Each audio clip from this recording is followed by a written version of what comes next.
Menyerahkan surat permintaan ya kepada Reskrimum Polda Metro Jaya pada dua hal.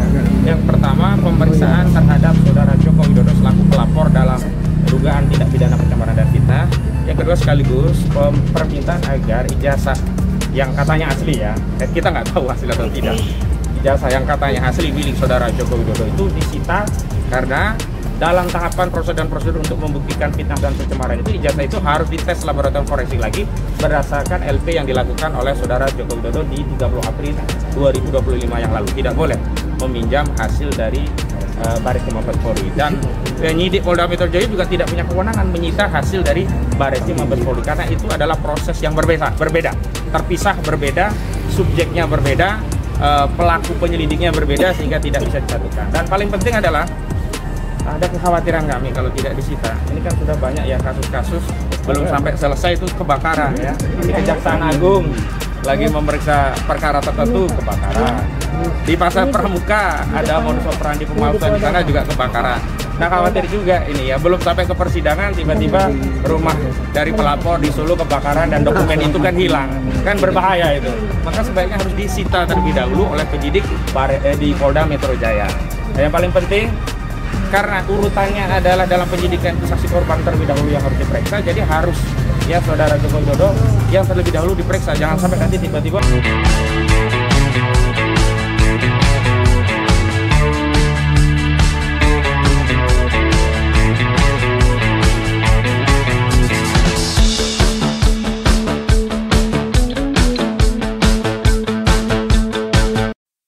ada dua. Yang pertama menyerahkan surat ke Kabak Wasidik Polda Metro Jaya, yang kedua menyerahkan surat ke di Reskrimum Polda Metro Jaya. Surat yang pertama berkaitan dengan kami ingin menyampaikan permintaan atau permohonan untuk dilakukan gelar perkara khusus pada proses laporan Saudara Joko Widodo di Polda Metro Jaya, mengingat apa yang disampaikan oleh Kabid Humas Polda Metro Jaya, Kombes Pol Ade Arisam Indradi, yang telah meningkatkan penyelidikan kepada penyidikan berdasarkan gelar perkara Polda Metro Jaya. Itu gelar perkaranya tidak melibatkan kami selaku pihak yang berkepentingan dalam hal ini selaku pelapor. Semestinya karena kasus ini sudah menjadi perhatian publik, harusnya ya berkaca pada kasus yang di Bareskrim Mabes Polri yang sebelumnya juga mengumumkan penghentian penyelidikan perkara dugaan tindak pidana pemalsuan dokumen ijazah palsu itu dihentikan sepihak, dan akhirnya kami mengajukan juga surat permohonan gelar perkara di Biro Wasidik Bareskrim Mabes Polri, dan surat itu ditindaklanjuti. Akhirnya kan pada tanggal 9 Juli 2025 yang lalu Biro Wasidik Bareskrim Mabes Polri telah mengadakan proses gelar perkara khusus yang sampai hari ini sebenarnya kita sedang menunggu hasil kesimpulan dan rekomendasi dari Biro Wasidik itu seperti apa. Nah, berangkat dari hal yang sama, karena Polda Metro Jaya melakukan tindakan repetisi kekeliruan yang dilakukan di Bareskrim Mabes Polri, yakni apa?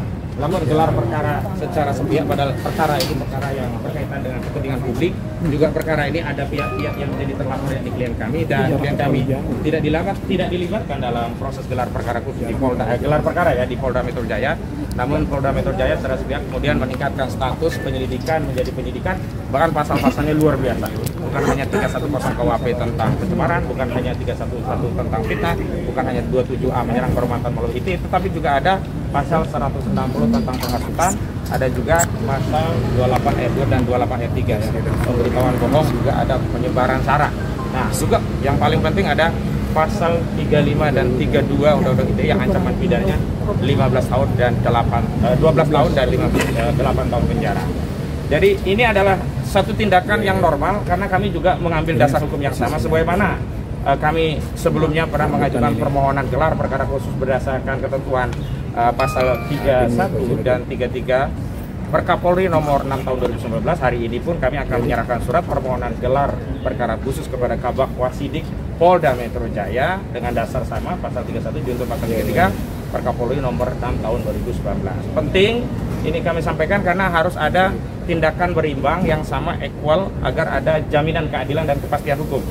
Kalau di Bareskrim saja diadakan gelar perkara khusus, di Polda juga harus demikian. Dan sebenarnya yang kami sangat sayangkan adalah semestinya peningkatan status ini menunggu terlebih dahulu hasil gelar Wasidik Bareskrim Mabes Polri. Kenapa demikian? Karena perkara di Polda Metro Jaya dengan perkara di Bareskrim itu sangat beririsan. Sebab Tidak mungkin orang bisa dianggap menyebarkan fitnah, yang melakukan pencemaran tentang ijazah palsu sebelum dibuktikan ijazah itu asli. Nah, ijazah yang dipersoalkan ini belum ada hasil kesimpulannya. Bahkan kami dengan tegas menyatakan sebenarnya proses di Polda Metro Jaya tidak bisa ditingkatkan ke penyidikan sebelum ada putusan pengadilan yang berkekuatan hukum tetap yang memberikan ya deskripsi sahih tentang ijazah saudara Joko Widodo. Lalu hari ini kan ijazah sedang dalam sengketa, jadi tidak cukup dengan statement dari IGN, tidak cukup statement dari lawyernya, tidak cukup statement bahkan dari Bareskrim Mabes Polri, dan yang paling aneh ada proses ya uji terhadap dokumen ijazah itu juga tidak dilakukan sesuai dengan prosedur. Semestinya ya pemeriksaan bukti itu dalam tahap penyidikan. Ya, ngetes barang bukti itu di tahap penyidikan dengan disita barangnya, bukan di penyelidikan dengan model peminjaman. Jadi ini kan ketahuan banget motifnya hanya untuk menghentikan kasus sehingga seolah-olah tidak ada perkara tidak pidana pemalsuan karena dihentikan di proses penyelidikan. Dan paling penting dalam KUHP tidak ada kewenangan penyidik untuk menghentikan penyelidikan. Yang ada kalau belum cukup bukti ya biarkan saja, suatu saat kalau ada lagi ya bisa dinaikkan lagi, tidak kemudian dihentikan. Kenapa? Kalau dihentikan nggak bisa diuji.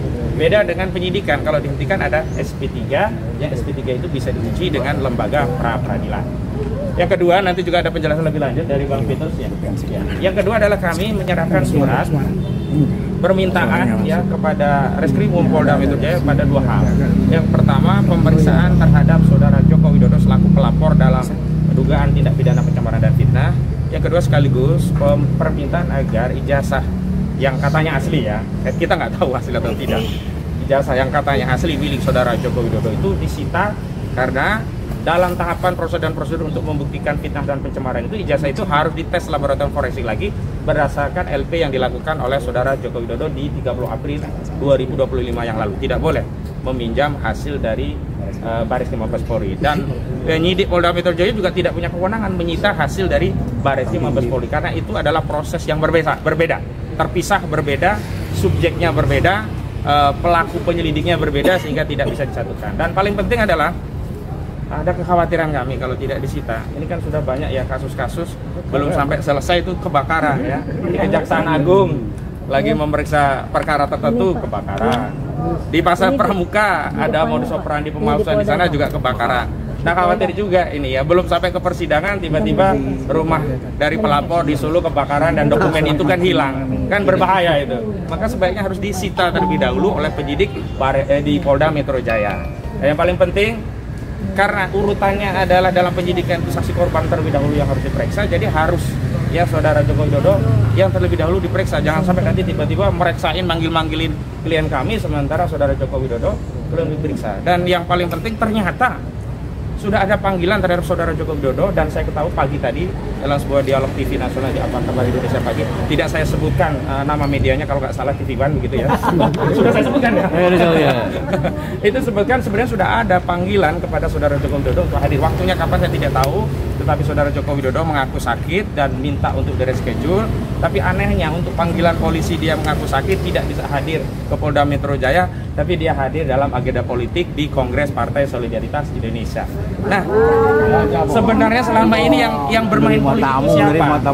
Kan kita ya dianggap ada agenda besar perasaan politik saudara Joko Widodo, ada pihak-pihak yang mencoba untuk mendowngrade dirinya, ya menjatuhkan reputasi politiknya. Nah, tindakan saudara Joko Widodo yang tidak memenuhi panggilan pada saat yang sama dengan alasan sakit justru hadir di acara Kongres PSI itu justru yang mendowngrade reputasi saudara Joko Widodo. Harusnya sebagai warga negara, apalagi mantan presiden 2 periode, sebagai bapak bangsa, negarawan, dipanggil polisi datang. Dan lucunya ya pihak Polda Metro Jaya tidak pernah memberikan respon kompres bahwa saudara Jokowi ya dipanggil tapi tidak hadir, mangkir misalnya begitu kan. Tapi kalau di klien kami baru klarifikasi saja, undangan klarifikasi tidak hadir langsung disebutkan kami sudah mengundang, memanggil terakhir agak kecengkak ya katanya, oh terakhir maaf bukan memanggil tapi mengundang tapi tidak hadir. Nah, hari ini kenapa giliran kubu saudara Joko Widodo tidak hadir, tidak ada kompres resmi dari Polda Metro Jaya, tidak juga pernah menerangkan bahwa panggilan itu sudah patut dan kapan akan diperiksa lebih lanjut. Jadi salah satu ya parameter keadilan itu jika proses prosedur dan tahapan dalam penyelidikan dan penyidikan itu diberlakukan secara sama. Jadi itu yang kami ingin sampaikan kepada Kabak Wasidik dan juga Reskrimum Polda Metro Jaya, dan surat nanti akan kami serahkan. Tapi karena di sini ada klien prinsipal, kami juga akan persilahkan pilihan prinsipal untuk menyampaikan pandangannya. Pertama kepada Pak Roy Suryo, silakan Pak.